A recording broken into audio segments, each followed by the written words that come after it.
A partir de agora, entra no ar mais um programa da sua TVH, TV do Habilidoso.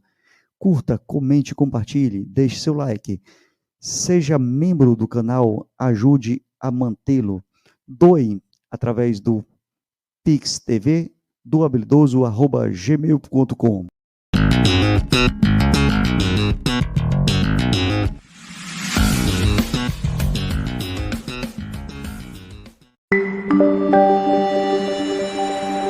TV HBR, o canal mais habilidoso do Brasil.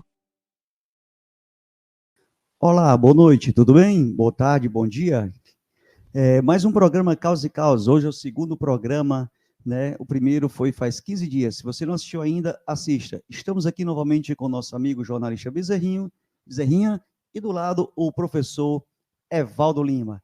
Gente, sem mais delongas, vão aí curtindo, comentando, deixando seu like. E hoje trataremos um pouco dos causos escritos por Francisco Bezerra, o Bezerrinhas, em A Branca Noite do Fim do Mundo. Bezerrinha, contigo, taca o chute na bola. Ok. Boa noite, bom dia, boa tarde aos internautas que, porventura, estejam acompanhando o programa Causos e Causos. E eu acho, Evaldo, que essa pauta que foi feita meio no improviso acaba sendo uma pauta necessária por uma razão muito simples. O nome do nosso programa, Causos e Causos. Em função disso, eu vos apresento este livro de minha autoria. Não é lá umas grandes coisas, mas eu acho que dá. Serve um pouco para tirar a atenção, algumas coisas engraçadas, que só o vulgo consegue produzir, não é? A Branca Noite do Fim do Mundo. Inclusive, quando o Juarez é o meu inspirador maior. Juarez Leitão. Juarez Leitão, porque ele é um grande contador de causos, um grande escritor, historiador. E eu mostrei para ele o título do livro. Ele olhou assim, disse: A Branca Noite do Fim do Mundo. Ele disse: vou lê-lo.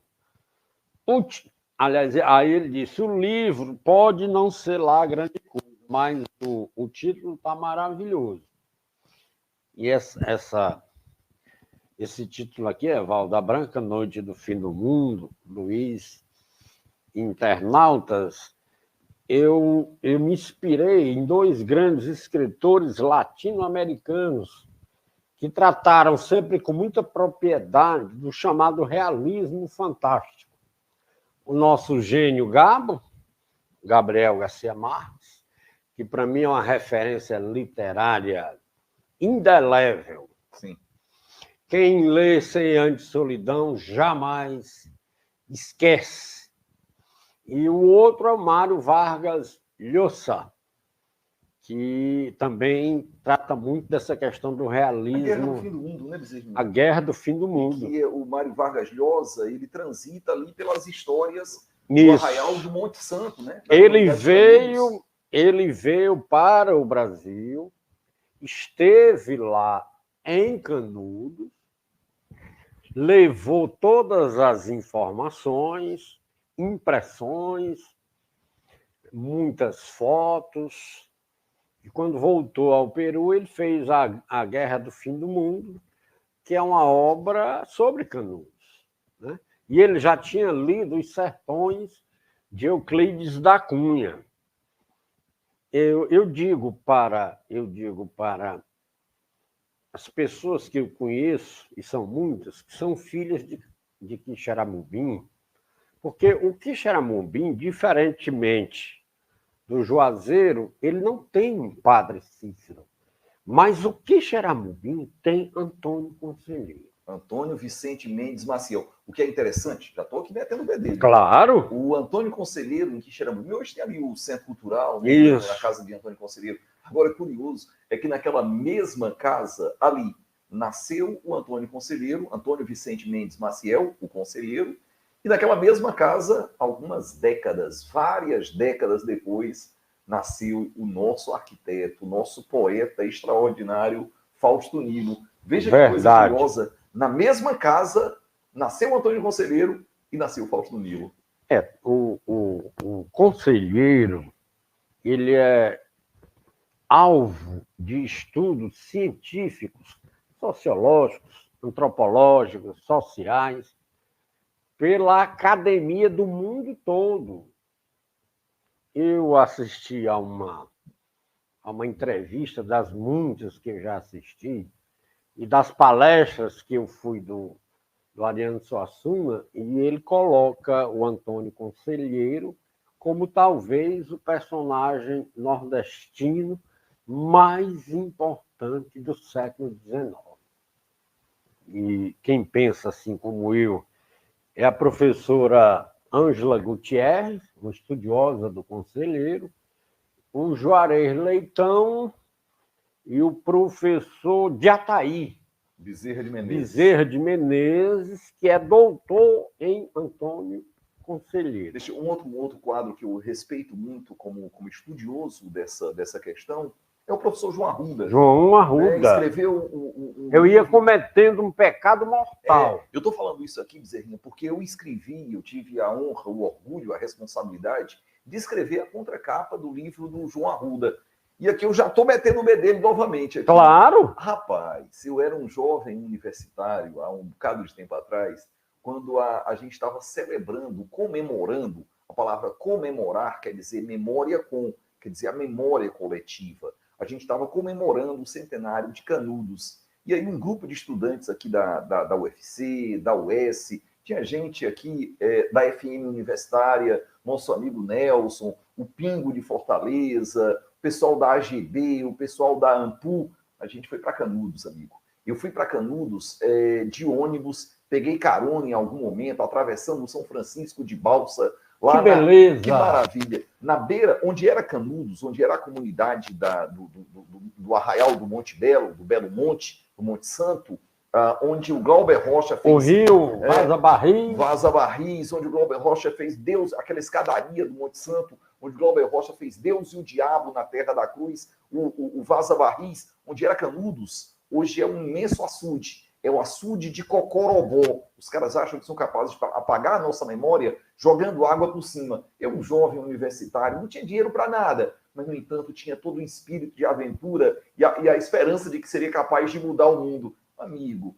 assistindo a shows maravilhosos do grupo Bendegó, do Wilson Aragão, Xangai, Fábio Paz e vários amigos daquela época e continuam amigos até hoje. Dentre estes, eu destaco o Pingo de Fortaleza. Os dois primeiros discos do Pingo de Fortaleza, de certa forma, transitam nessa temática aí de... Ele fez um disco só sobre Canudos. Lendas e Contendas.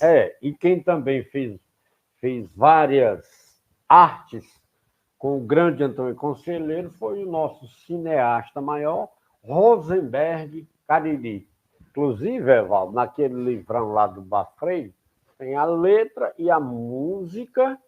O nosso Rosenberg fez a letra e o Bá fez a música de uma canção em homenagem a Antônio Conselheiro. Essa mistura Bafrei com Rosenberg Cariri só pode se extrair muita arte, né? Mas, assim, voltando ao ponto de partida, e o Evaldo como historiador, eu não sou historiador, eu sou jornalista e sou um curioso da história. Eu acho, Evaldo, que eu sou um professor de história... Bezerrinha, cadê seu microfone? Oi? Eu acho que tem uma queda aí, não? Gente, a gente está ao vivo pela TVT, Barão de Tararé, Sindicato Mova-se, Sindicato Mova-se, Atitude Popular, Democracia Participativa. Deixe seu like, faça sua pergunta, participe ativamente aí do programa Causa e Causa, segunda edição. E, Bezerrinha, depois eu quero saber, você ia contar na vez passada que muita gente aqui perguntou que tinha alguma coisa aí contra a minha pessoa aí. Contra a sua pessoa? Ou a favor, você ia falar da minha pessoa. Eu acho que era uma questão futebolística, meu amigo. Era uma questão futebolística. Eu acho que o Bezerrinha... Aí eu disse que a gente era do mesmo time do Ceará, que a gente não ia brigar por causa disso. E apaziguou. Mas o povo ficou curioso, o que era? Mas deixa eu só concluir, para não parecer aqui uma babel. Certeza. Então, o Evaldo é historiador, Evaldo. Eu sou um historiador frustrado, porque não foi a a profissão que eu escolhi o jornalismo, né? E depois virei escritor. Não sei se dos bons, dos ruins, Dos maus. mais refinados, Bezerrinha. Bom, então, eu quero abordar a questão dos causos. Esse livro, eu fiz questão, Evaldo, de escolher 3 gêneros narrativos, que é o conto, a crônica e os causos.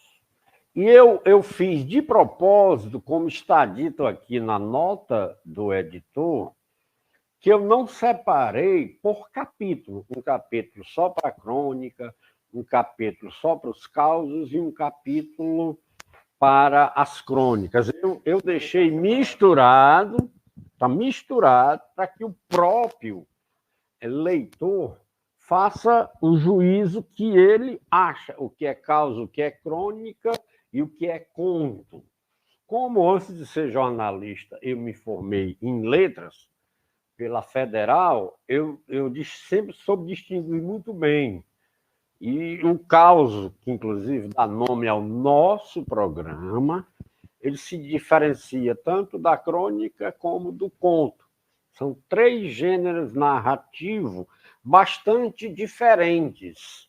E quem quiser ter acesso a esse livro, contate ao Luiz, a gente disponibiliza para quem quiser lê-lo. Eu tenho ainda alguns livros ainda, uma boa quantidade.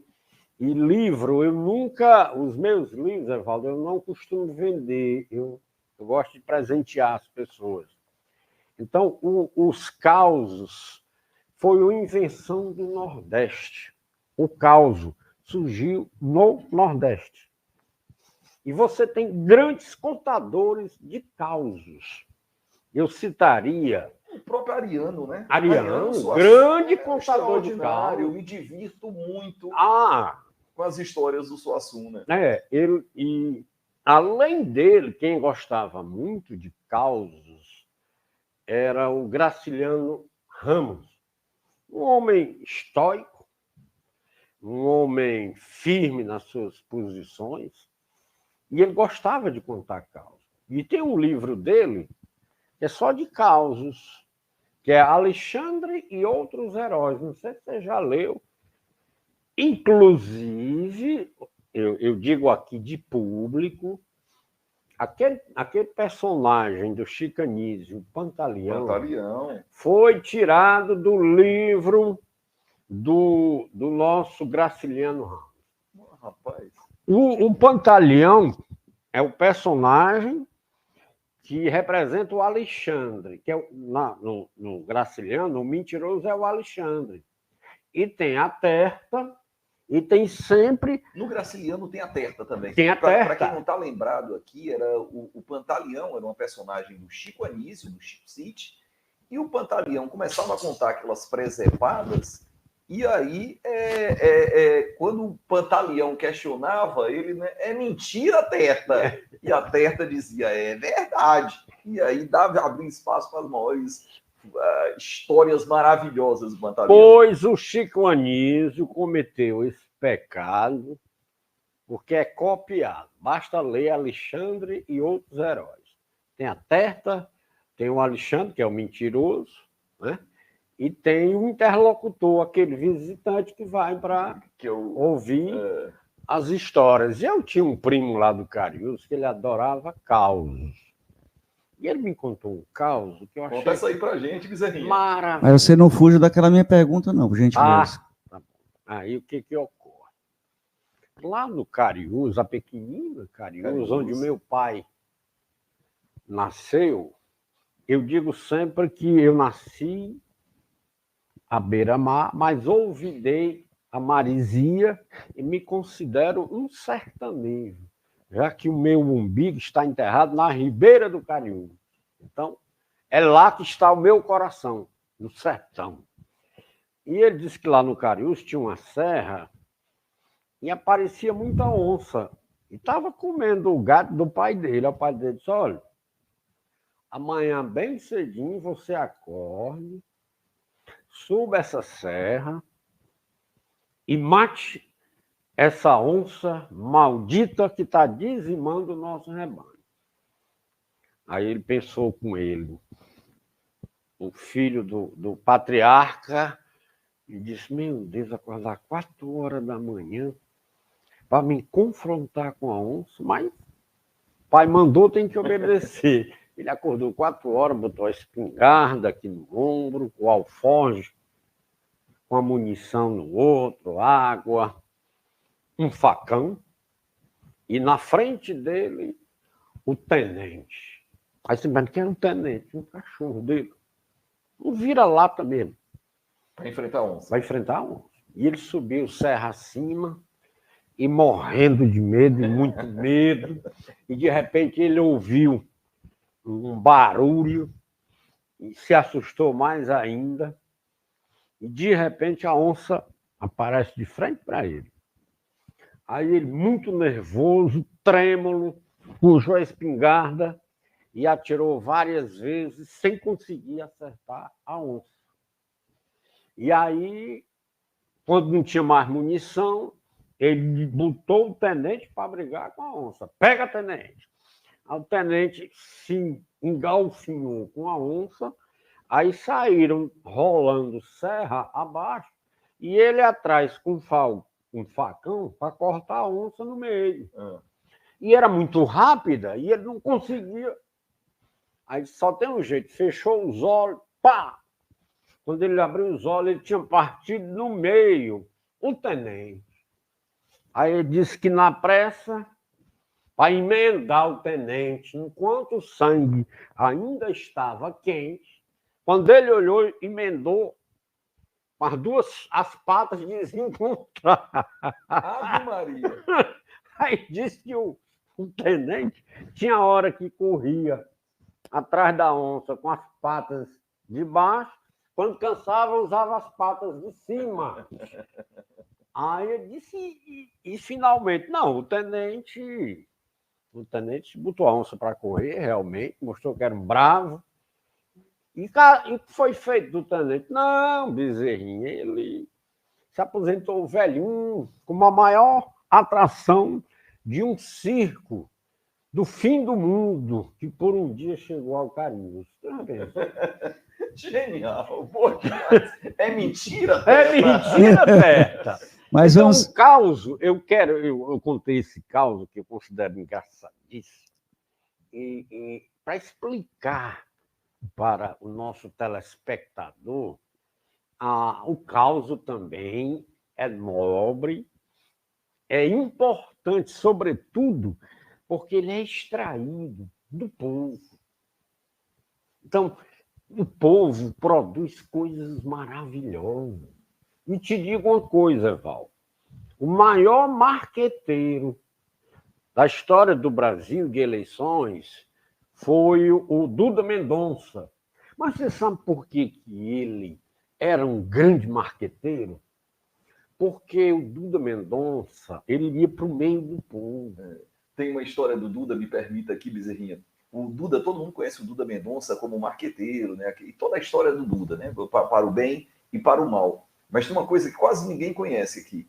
Tem uma canção que eu gosto muito de música brasileira. Tem uma canção que eu gosto muito, que foi cantado pela Maria Bethânia. Foi gravado pela Maria Bethânia. Chama Cheiro de Amor.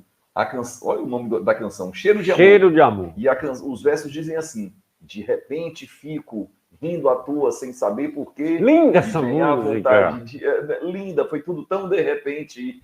Lindo. Maria Bethânia, Cheiro de Amor. Sabe de quem é a letra dessa canção? É do Duda? É do Duda Mendonça e mais. Era a propaganda de um motel em Salvador. Ele fez os versos para propaganda de um motel em Salvador, do Duda Mendonça baiano, e aí a coisa ficou tão bonita que acabou se transformando em uma das mais lindas canções da música brasileira. Então estou aconselhando o nosso amigo, amiga, depois escuta aí Cheiro de Amor com a Maria Bethânia, a autoria do Duda Mendonça. E que beleza! É uma propaganda de motel. Eu acho que eu escuto essa música há mais de 40 anos. É linda. E olha que eu sou curioso, quando eu pego um disco para ouvir, primeiro que eu seleciono ao máximo, né?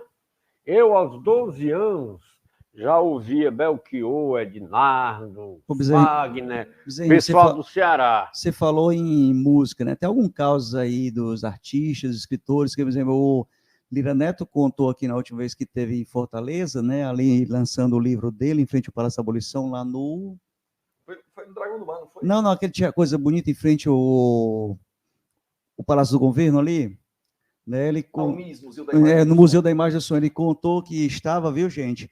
Recebeu um convite do Belchior e foi assistir um show dele. Chegou lá, foi bem recebido, ficou bem na frente do palco e no final ele foi lá agradecer o convite e tudo. Aí quando foi nesse agradecimento, o Belchior disse, vamos com a gente comemorar o show, vamos ali para um restaurante. E ele, totalmente agradecido, foi para o restaurante. Quando ouviu, foi embora um, foi embora outro, todo mundo foi embora e sobrou a conta para ele pagar. Ele ficou puto com o Belchior e só muitos tempos depois, quando eu acho que ele veio a falecer, foi que ele foi desculpar o Belchior.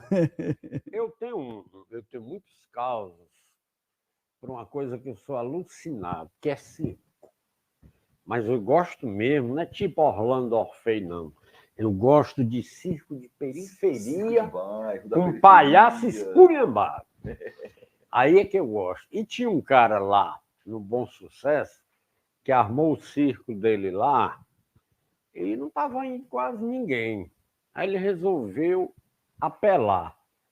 Aí anunciou no próximo sábado um show com João Inácio Júnior, porque o nosso radialista João Inácio é conhecido como o homem das empregadas domésticas, tal qual o nosso Adair José. João Inácio Júnior é um talento. Agora ele está fazendo um sucesso nas redes sociais com as suas danças revolucionárias. É um talento. Sou fã do João Inácio Júnior.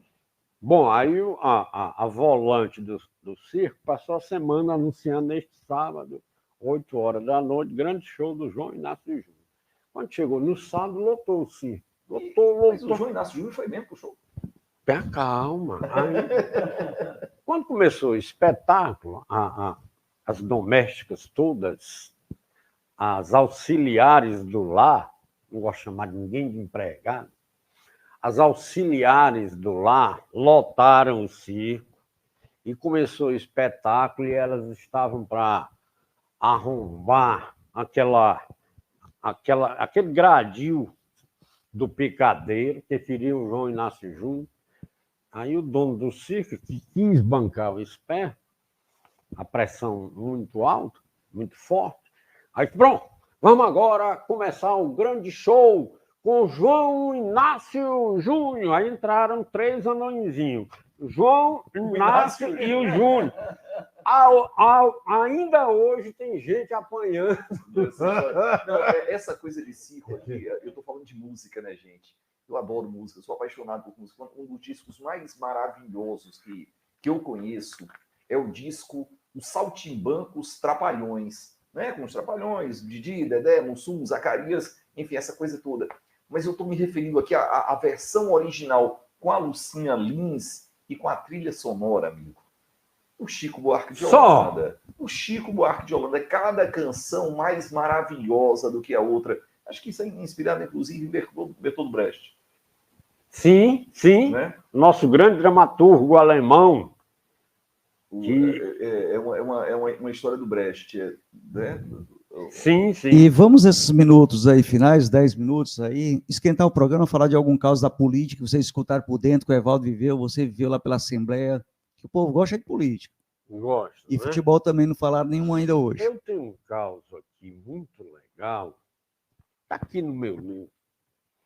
É a história de um deputado, demagogo, carreirista, clientelista e governista. Deputado estadual. Do meu tempo... Ele continua, não? Não, está fora da política, mas assim, é meu amigo demais, ainda está vivo, depois que ele morreu... Depois a gente diz o nome. Né? Então ele é o que costumava comemorar o doce sabor da vitória? Aí ele tinha uns votinhos ali pelo Ciupé. O Ciupé é uma localidade, um distritozinho de São Gonçalo do Amarante. e tinha um cabo eleitoral dele lá no Silpé. E um dia ele está lá no gabinete, na Assembleia, aí o cabo eleitoral liga para ele.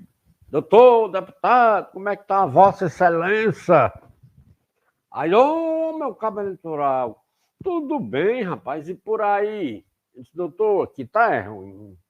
É crime feito diabo, é morte de faca, de bala, estrangulamento, acidente de carro, tá um inferno. Eu disse, que pena, rapaz. Doutor, é o seguinte, eu estou ligando se eu arranjar uma autoridade de segurança para botar ordem nessa esculhambação aqui. Aí o deputado disse, olha, não vai ser fácil, porque o governo tem dito que o contingente é muito pequeno, mas eu vou dar meu jeito. Aí ele, como clientelista, aquele deputado pidão, o máximo que ele conseguiu junto ao governo foi uma audiência de 5 minutos com o chefe de gabinete do governador. Deixou o pedido lá e deu sorte. 2 meses depois... Abriu a delegacia. Não, eles mandaram... Um batalhão. Não, mandaram um cabo. Para resolver o problema da segurança. Aí o cabo, ele mandou... Aí ligou para o cabo eleitoral. Olha, arranjei um cabo muito bom, muito valente. Vai botar freio em cabra ruim aí. Doutor, pelo amor de Deus, que coisa boa. Olha, mas o seu deputado precisou de muito prestígio. Usei o meu prestígio para arranjar essa autoridade. Aí o cabo eleitoral disse, olha, deputado, nós vamos ser eternamente gratos ao senhor pelo seu prestígio e pela sua dedicação. Disse, não, mas não quero só isso, não. Não quero só agradecimento, não. Eu quero os votos, porque a eleição está aí. Aí ele disse, deputado, tenha calma. Aqui, se eu tenho uma ideia, até os defuntos, tudinho volta no fundo. Aí desligou. 3 meses depois, o mesmo cabo eleitoral liga de volta para o deputado. E aí, tudo bem, deputado? Disse, rapaz, tudo bem. Aproveitando o ensejo, como é que está aí, ó? Como é que está aí o nosso cabo aí? Acabou com os criminosos, com os crimes? Esse deputado até piorou, sabe? E eu estou aqui em nome da população pedindo que o senhor leve ele embora daqui. Você está ficando louco? Não acabou a violência. Eu usei todo o meu prestígio para mandar esse militar para aí. E você vem agora me dizer que a população e você querem que ele vá embora, mas por quê?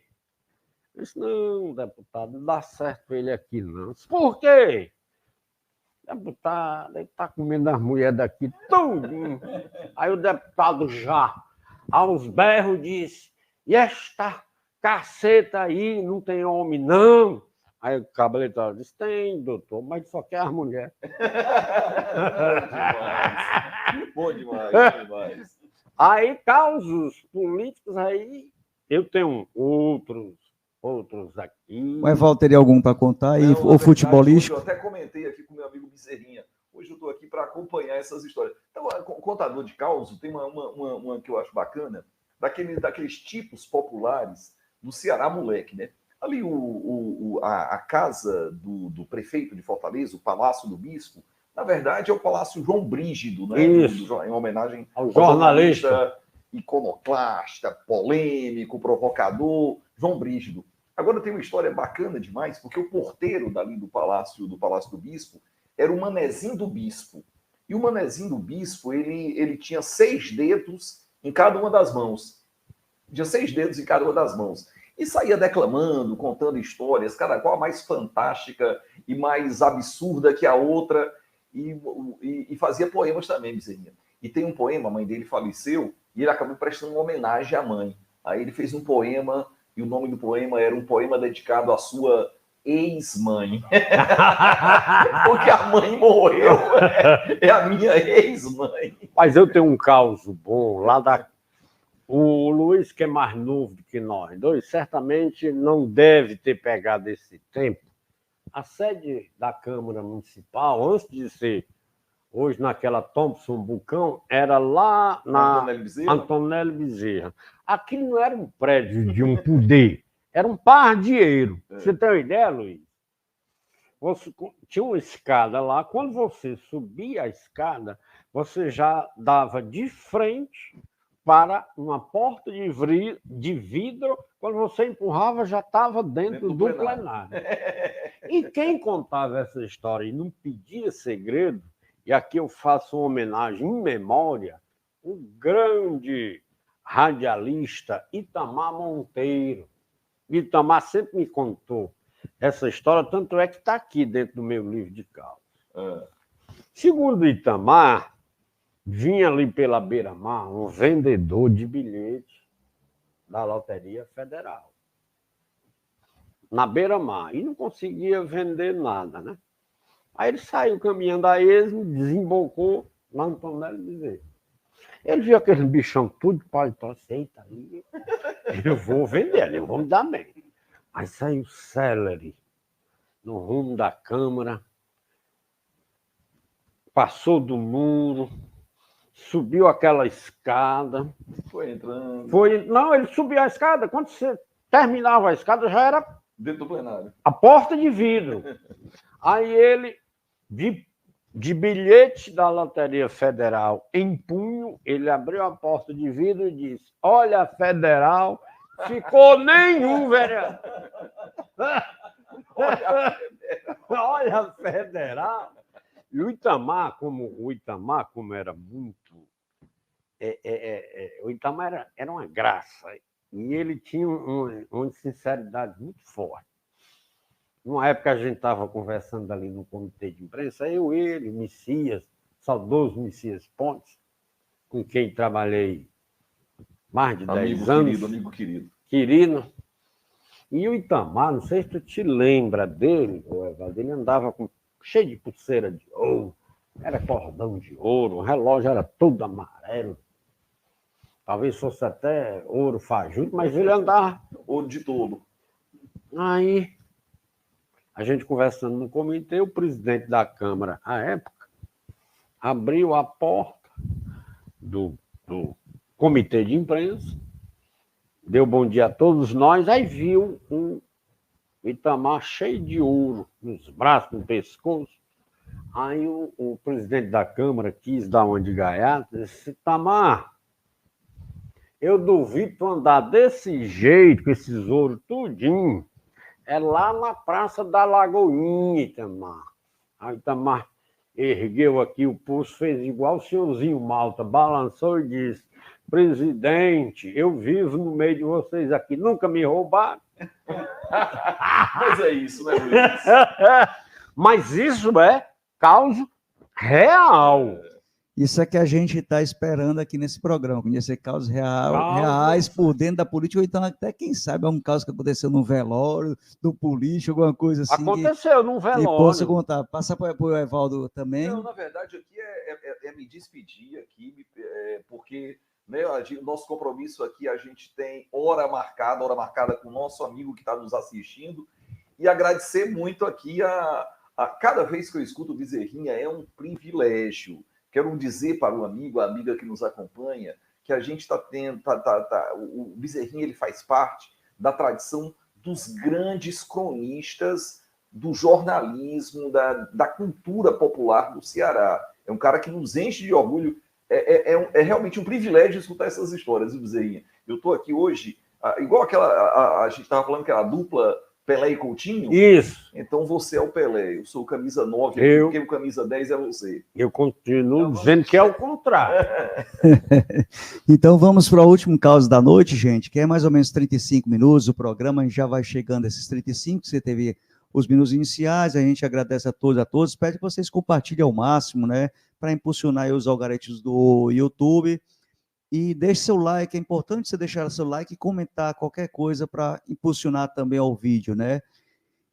E, Bezerrinha, o último caso da noite de hoje? Bom, já que você falou em político, velório, um político, amigo meu, amiga aqui do Evaldo, de Priscas Eras, desceu a periferia de Fortaleza e foi para o velório de um cabo eleitoral dele. Quando ele chegou lá, já estava o caixão e a viúva debruçada sobre o caixão, chorando.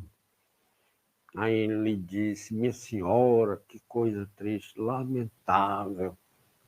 E a morte do defunto tinha sido por suicídio. Aí a mulher disse, pois é, deputado, esse homem cometeu essa loucura de se suicidar, uma tragédia para a família. Aí o deputado disse, me diga uma coisa, foi bala? Ela disse, não. Foi corda? Não, também não. Se atirou do 15º andar. Ela disse, não, doutor. Foi aquele veneno, 1080 para rato. Ele disse, muito bom, eu aconselho. Aí, quando ele viu a besteira que tinha dito, a despesa das exéquias são todas minhas. Tem que pagar o velório para a besteira que falou. Muito bom também, eu recomendo. Que abordagem sinistra, né? No meio do velório, todo mundo ali ouvindo. Mas ali. eu só posso dizer para vocês em off quem era o dito político, que tem sobre ele, tem vários outros causos.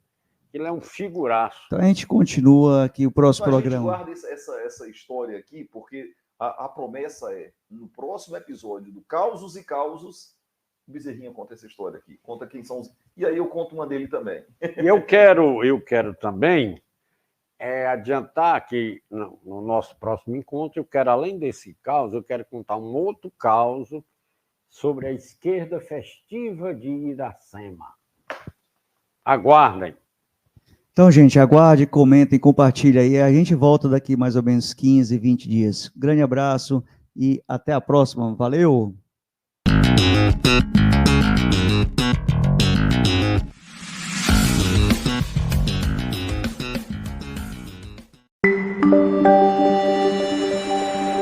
TV HBR, o canal mais